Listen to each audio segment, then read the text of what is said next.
Hello everyone, I am Prabha K, Assistant Professor, Department of Electronics and Communication Engineering, Sai Vidya Institute of Technology, Bengaluru. Today we'll discuss cache and virtual memory. Cache memories. The speed of main memory is very low in comparison with the speed of modern processors. For good performance, the processor cannot spend much of its time waiting to access instructions and data in the main memory. Hence, it is important to devise a scheme that reduces the time needed to access the necessary information. Since the speed of main memory unit is limited by electronic and packaging constraints, the solution must be sought in a different architectural arrangement. An efficient solution is to use a fast cache memory, which essentially makes the main memory appear to the processor to be faster than it really is. The effectiveness of cache mechanism is based on property of the computer programs that we call it as locality of reference.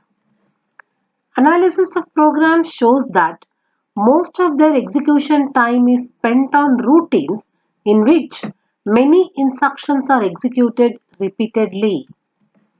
These instructions may constitute a simple loop, nested loop, or a few procedures that repeatedly call each other. The actual detailed pattern of instruction sequencing is not important. The point is that many instructions in a localized area of the program are executed repeatedly during some time period, and the remainder of the program is accessed relatively infrequently. This is referred to as an locality of reference. It manifests itself into two ways: temporal aspect and spatial aspect. The temporal aspect means that recently executed instruction is likely to be executed again very soon. The spatial aspect means that the instruction in close proximity to a recently executed instruction are likely to be executed soon. From the diagram, it is clear that a cache is placed in between the processor and the main memory and helps the processor to access the main memory fast. This is a program where 5 numbers are added using a branch and loop mechanism. Here, the total number is in the array present is 5, and here the addition instruction is repeated again and again, indicating there is a temporal aspect of locality of reference. And almost in any of the program, whenever a jump instruction need to be used, it will, before the jump instruction there will be a comparison instruction. So the presence of the jump instruction depends upon the occurrence of the comparison instruction. So this gives you the spatial aspects of the locality of reference.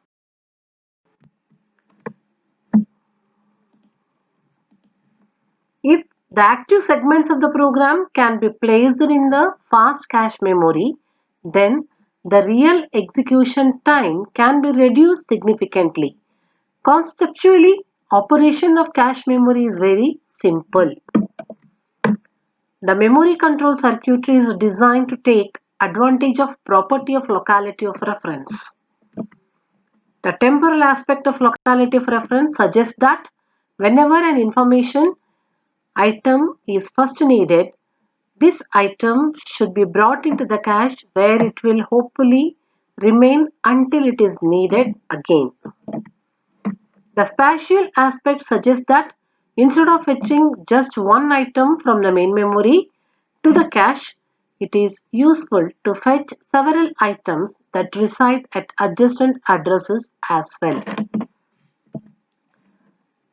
We will use the term block to refer the set of adjacent address locations of the same site. Another term is often used to refer the cache block is cache line. Consider a process with a cache in main memory. When a read request is received from the processor, the content of a block of memory words containing the location specified are transferred to the cache one word at a time. From the main memory, the addressed memory location content is transferred to the cache in the form of blocks. Subsequently, when the program references any of the locations in this accessed block, the desired contents are read directly from the cache. Usually, the cache memory can store a reasonable number of blocks at any given time, but this number is small compared to the total number of blocks present in the main memory, as cache size is less compared to the main memory. The correspondence between the main memory blocks and those in the cache are specified by the mapping function. The communication between the processor and the blocks of the cache is carried out with the help of a mapping function. When the cache is full, a memory word that is not in the cache is referenced, then the cache control hardware will decide which block should be removed to create the space for the new block that contains the referenced word. If any of the block that has been accessed by the processor is not present in this cache, then the cache control circuitry will decide whether this block has to be removed or this has been removed or this has to be removed, so that a space can be created for the new block from the main memory to enter into the cache memory. The collection of rules of making this decision constitutes the replacement algorithm.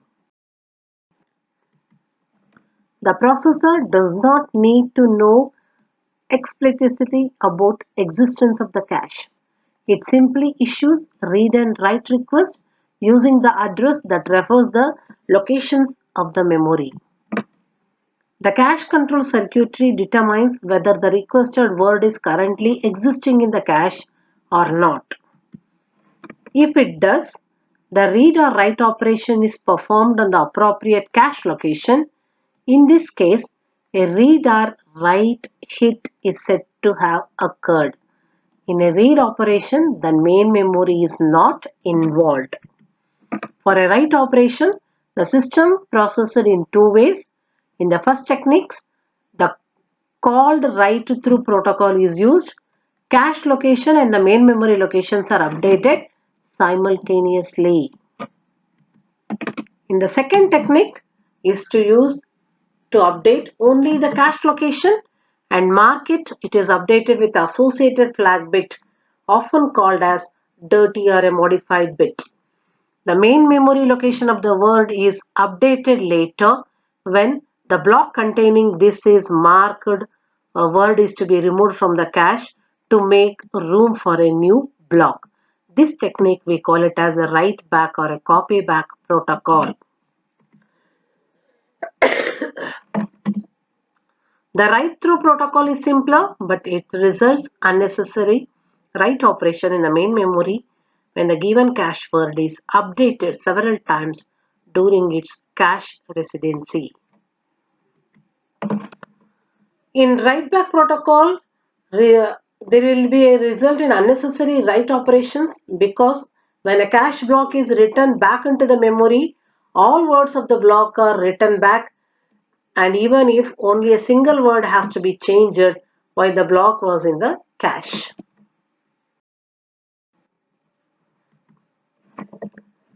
When the address word in a read operation is not present in the cache, this condition we call it as a read miss condition, or a read miss is occurred. The block of word that contains the requested word is copied from the main memory to the cache memory. After the entire block is loaded into the cache, the particular word requested is forwarded to the processor. Alternatively, this word may be sent to the processor as soon as it is read from the main memory. The later approach, which we called as a load through or early restart, reduces the processor waiting period somewhat, but on the expense of more complex circuitry to control the operation. During write operation, if the addressed word is not in the cache, write miss condition exists. We call it as a write miss occurs. Then if the write through protocol is used, the information is written directly into the main memory. In the case of write back protocol, the block of containing the addressed word is first written into the cache, then it is transferred to the desired location in the main memory. The desired word in the cache is overwritten with a new information. From there it is transferred to the main memory.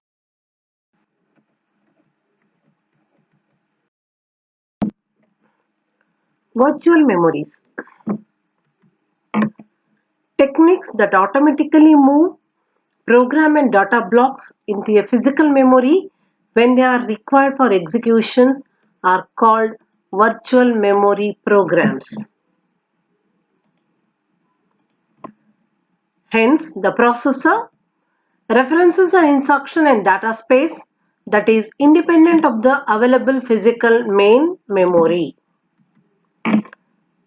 The binary address that the processor issues for either instruction or data are called as virtual or logical addresses. These addresses are translated into physical address by a combination of hardware and software component.